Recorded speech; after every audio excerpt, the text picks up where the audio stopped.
మేషరాశి వారికి చూసుకున్నట్లయితే మీ పంచమాధిపతి అయినటువంటి రవి జూలై 17వ తేదీ 16వ తేదీ నుంచి గురువును వెళ్ళి కలుస్తున్నాడు రవి. అయితే దానికంటే ముందు జూన్ 16 నుంచి మిథునంలోకి రావడము, దాని తర్వాత గురువును వెళ్ళి కలవడం. ఎప్పుడైతే ఈ రవి గురువుల యొక్క కలయిక అనేటువంటిది చాలా గొప్ప యోగాన్ని ఇచ్చేటువంటిది. అది మీకు 4వ భావంలో కలుస్తుంది. దానికంటే ముందు బుధుడు వెళ్ళి కలుస్తున్నాడు, పంచమంలో కేతు ఉన్నాడు, ఏలినాటి శని నడుస్తుంది, లాభంలో రాహువు, ధనస్థానంలో కుజుడు ఉన్నాడు. అయితే ఇవన్నీ అసలు ఎటువంటి ఫలితాలను ఇవ్వనున్నాయి? ప్రధానంగా ఈ యొక్క రవి గురువుల యొక్క కలయిక 4 రోజుల పాటు ఉంటుంది. జూలై 17 నుంచి ఒక 4 రోజుల పాటు. మరి ఈ యొక్క గ్రహ సంబంధం మూలంగా మీకు కలిగేటువంటి ఫలితాలు ఏమిటి? ఏ దేవతా ఆరాధన చేయాలి, ఎటువంటి విషయాల పట్ల మీరు జాగ్రత్త వహించాలి అనేటువంటి అంశం చెప్తుంది నేనైనప్పటికీ చెప్పిస్తుంది సాక్షాత్ లలిత అమ్మవారిగా భావిస్తూ ఆ లలితాంబిక అమ్మవారి యొక్క అనుగ్రహం మీకు పరిపూర్ణంగా కలగాలని స్ఫూర్తిగా కోరుకుంటూ ఇక్కడ ఏంటంటే గమనించుకున్నట్లయితే 4వ భావం అనేటువంటిది పేరు ప్రఖ్యాతలు, అదేవిధంగా ఒక మనిషి యొక్క ఎడ్యుకేషన్ని, ప్రాపర్టీస్ని తెలిపేటువంటి యోగం. కాబట్టి మీకు ఈ జూలై 16, 17 తేదీల నుంచి ఒక 4 రోజుల పాటు, అంటే ఆగస్టు 16 తేదీ వరకు కూడా మీకు గొప్ప యోగం అనేటువంటిది ఏర్పడుతుంది. ఇందులో కొంత గురువు కూడా కంబస్ట్ అవుతున్నాడు మధ్యలో. ఒక దాదాపుగా ఒక 12-15 రోజుల పాటు గురువు కంబస్ట్ అవుతాడు. ఈ 4వ స్థానంలో ఉండేటువంటి ఈ గురు మౌఢ్యం ఏర్పడబోతుంది, ప్లస్ గురు రవుల యొక్క యోగం కూడా ఏర్పడుతుంది. అందుకు మీరు మౌఢ్యమి సమయంలో ప్రత్యేకంగా ఈ యొక్క మేషం వారు ప్రాపర్టీస్ కొనొద్దు. మౌఢ్యమికి ముందు, మౌఢ్యమి తర్వాత మంచిది మళ్ళీ ప్రాపర్టీస్ కొంటాయి. ఈ 2 గ్రహాల యొక్క కలయిక అంత గొప్ప యోగాన్ని ఇస్తుంది.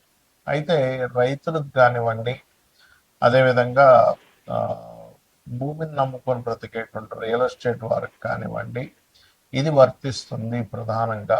ఎందుకంటే మౌఢ్యం ఏర్పడుతున్నటువంటి కర్కాటక రాశి ఈ మీ మేషరాశి నుంచి 4వ భావం అవుతుంది. కాబట్టి ఆ సమయంలో గృహాలు కానీ, వాహనాలు కానీ, అదేవిధంగా ఏదైనా పొలానికి సంబంధించిన లీజులు తీసుకోవడం కానివ్వండి, ఏదైనా ఆఫీసు నిర్మించడం కానివ్వండి, ఆఫీస్ సంబంధించిన ఏదైనా వర్క్ చేసుకోవడం, ఇంట్లో ఉండేటువంటి కొన్ని మనం చేయించుకుంటూ ఉంటాం, కొన్ని వాస్తు మార్పులు, అటువంటి వాటికి పనికిరాదు, గుర్తుపెట్టుకోండి. మరి మీరు ఎటువంటి దేవత ఆరాధన చూసుకున్నట్లయితే సుబ్రహ్మణ్యేశ్వర స్వామి యొక్క నామస్మరణ వల్ల మీకు ఫైనాన్షియల్గా మంచి గ్రోత్ ఉంటుంది. గణపతి యొక్క ఆరాధన చేయండి, అన్ని విధాలు బాగుంటుంది.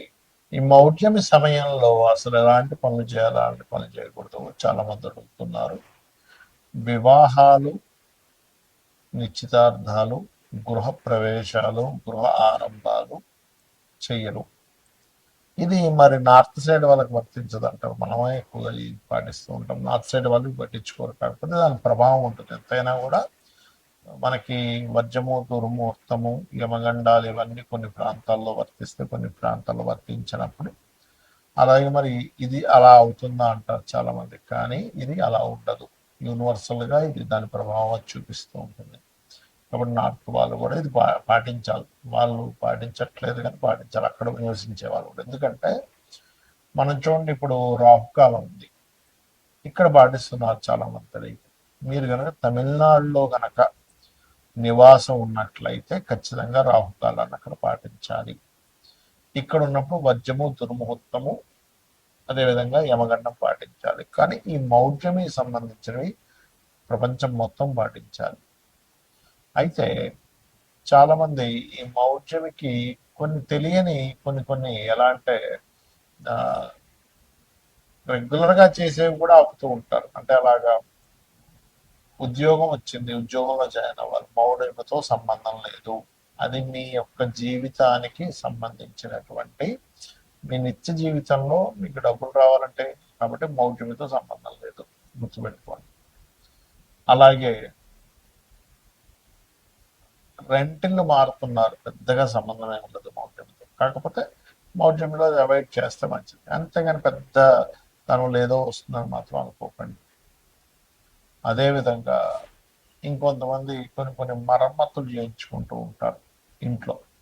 ఏమైనా వాస్తు దోషం ఉంది, మౌఢ్యం చేయించుకోవచ్చు, ఏమి సంబంధం లేదు. నువ్వు సెట్ చేసుకునే దానికి చేసుకోవచ్చు.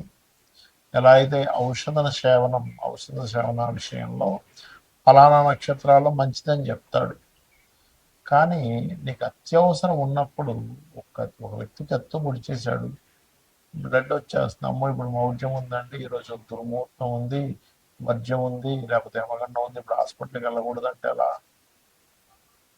యాక్సిడెంట్ అయింది, వెంటనే తీసుకెళ్ళి వాళ్ళు అతను రిపేర్ చేయించాలి. అత్యవసర వస్తువుల్లో ధర్మం ఎలా అంటే మీకు ఆపద్ధర్మాలు కొన్ని ఉంటాయి, అలాంటి సందర్భంలో ఈ మౌఢ్యం సంబంధం లేదు.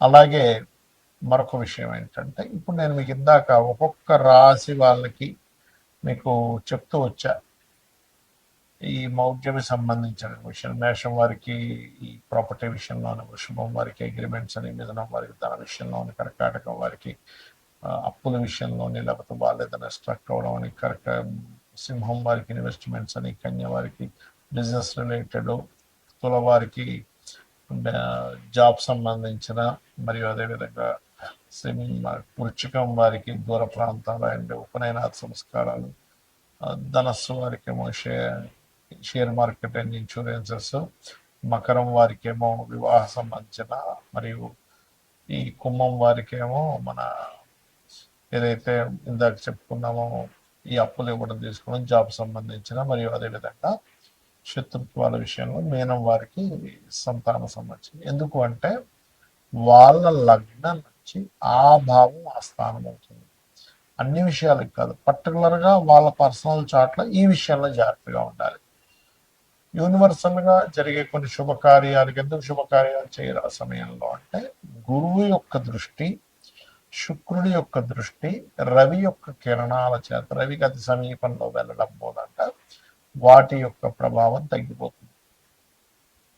వాటి ప్రభావం ఎప్పుడైతే గురువు ప్రభావం తగ్గిపోయిందో అక్కడ కలిగేటువంటివి ఏమిటి, యూనివర్సల్గా జరిగేవేమిటి, బంగారం యొక్క ధర సంబంధించిన విషయంలో బాగా డౌన్ ఫాల్ అవ్వడం ఆ సమయంలో, ఇంకా విచిత్రంగా ఫ్లక్చువేట్ అవ్వడం ధరల విషయంలో జరుగుతుంటుంది అనమాట ఆ టైంలో పర్టికులర్గా.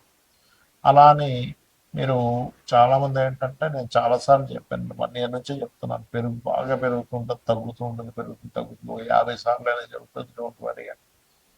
ఇక్కడ చాలామంది చేసే మిస్టేక్ ఏంటంటే, వాళ్ళ జన్మజాతకాలలో రవి గురువులు పాడైపోయి ఉంటే తెలియక వాళ్ళు బంగారంలో ఇన్వెస్ట్మెంట్ చేస్తున్నారు, దానివల్ల తెలియకుండా హైలో ఉన్నప్పుడు కొనడం, తగ్గినప్పుడు అమ్మడం జరుగుతుంది. కాబట్టి నేను చెప్పేది ఒకటే, గుర్తుపెట్టుకోండి, ఈ బంగారం విషయంలో కూడా ఈ మౌఢ్యమే ఫ్లక్చువేషన్స్ ఇస్తుంది. రవి గురువుని కంబస్ చేయడం వల్ల. అదేవిధంగా మరొక విషయం ఏంటంటే, ఇది జల సంబంధించిన విషయాలు, సునామీలు ప్రపంచవ్యాప్తంగా కొన్ని ఈ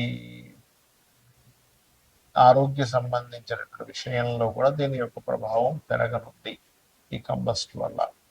కాబట్టి అందరూ కూడా కాచి చల్లార్చిన నీటిని తాగండి, మరియు కాస్త నీటి ప్రాంతాల దగ్గరగా ఉండే వాళ్ళు కాస్త దూరంగా ఉండండి. అదేవిధంగా ఇది ఒక రకంగా చెప్పాలంటే ఒక జీవాత్మ సంయోగం అంటూ ఉంటారు. ఎవరికైనా ఈ కాంబినేషన్ ఉన్నప్పుడు వాళ్ళకి ఇంట్యూషన్స్ కూడా బ్రహ్మాండంగా పనిచేస్తాయి చెప్పాలంటే. ఒక డిగ్నిఫైడ్ నేచర్లో కూడా వెళ్తూ ఉంటారు. కాకపోతే ఏంటంటే, మనకి యోగము అంటారు జ్యోతిష్ శాస్త్రంలో. మన జన్మజాతకంలో కానీ గోచారంలో కానీ 2 గ్రహాల కలయిక, లేదా ఒక గ్రహం ఒక రాశిలో ఉన్నప్పుడు యోగము, ఒక గ్రహం ఒక నక్షత్రంలో ఉన్నప్పుడు యోగము, గ్రహంతో కలిసి ఉన్నప్పుడు ఇంకొక యోగం, 2-3 గ్రహాలతో కలిస్తే మరొక యోగం. ఇలా యోగము ఏర్పడి గోచారంలో ఇచ్చే రిజల్ట్స్ చాలా బలంగా ఉంటాయి, గుర్తుపెట్టుకోండి. యోగం ఏర్పడకుండా ఇచ్చేటువంటి రిజల్ట్స్ వేరు, 2 గ్రహాలు కలిసినప్పుడు వేరు. కాబట్టి మీరు ఏం చేస్తారంటే, మీకు జన్మజాతకం తెలియదు, అసలు ఏం చేయాలో అర్థం కావట్లేదు, మీ డేట్ ఆఫ్ బర్త్ లేదు, అలాంటప్పుడు కూడా ఏం టెన్షన్ పడకుండా సూర్యనారాయణమూర్తి యొక్క ఆరాధన, లలితా సహస్రనామాలు, వీలైతే లలితా సహస్రనామాలు సూర్య భగవాను చూస్తూ భానుమండల మధ్యస్థ భైరవీ భగవాన్ నమః మంత్రం చేయండి, అన్ని విధాల బాగుంటుంది.